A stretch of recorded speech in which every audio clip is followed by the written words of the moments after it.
Wedell here. I'm the Chief Investment Officer at RFG Advisory. Thought we'd come to you today with a brief market update, let you know what's going on out there. S&P 500 right at about 73.94 as I'm speaking. That is up about 7.8% year to date.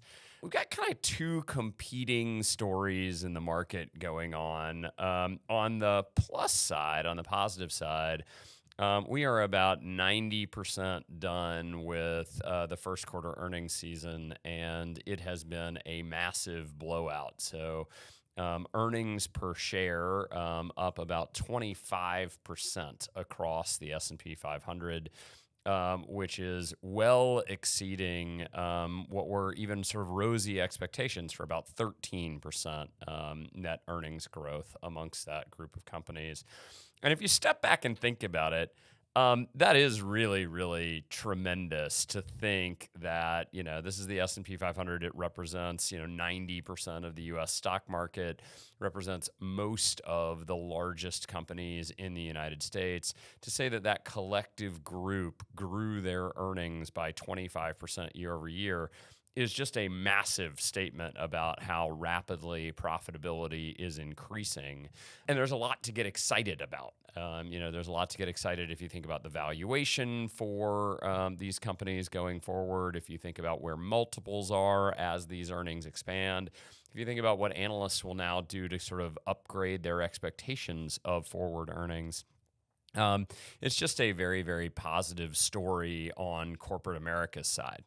On the flip side, the negative headlines that are sort of dominating the market are more around inflation and the most recent CPI report, which we had out, which showed definitely some warming on the inflation side. If you look at inflation, including energy and food, that was running up about 3.8% year over year. If you just look at inflation in the core, that was up about 0.4% month over month, which, if you annualize, you get to almost a 5% inflation rate in the core.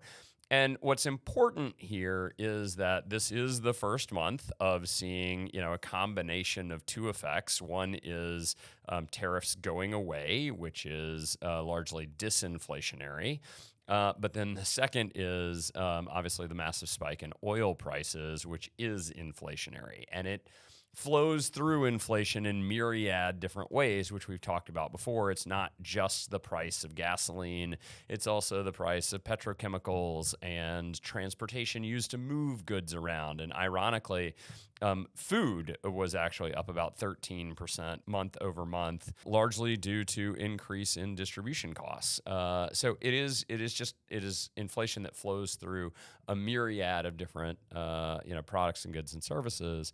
And as we're seeing that inflation start to tick through, I think it is rewriting a little bit of Wall Street's narrative around, hey, maybe the next move is a rate cut.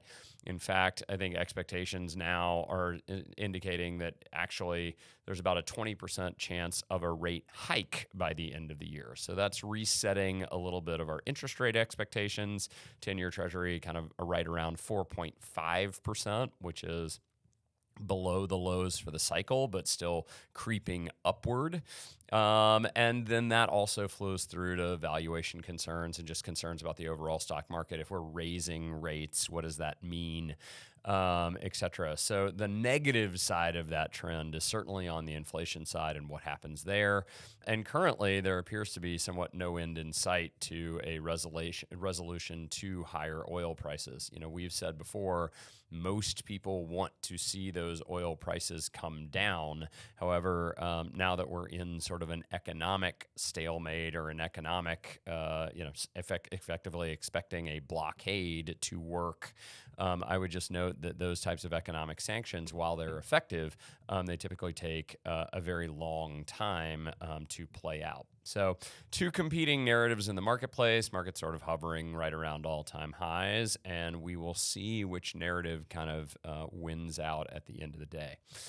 With that, as always, if you have any questions, please feel free to reach out to myself or to your advisor. I hope you're having a fantastic day, and I look forward to talking to you again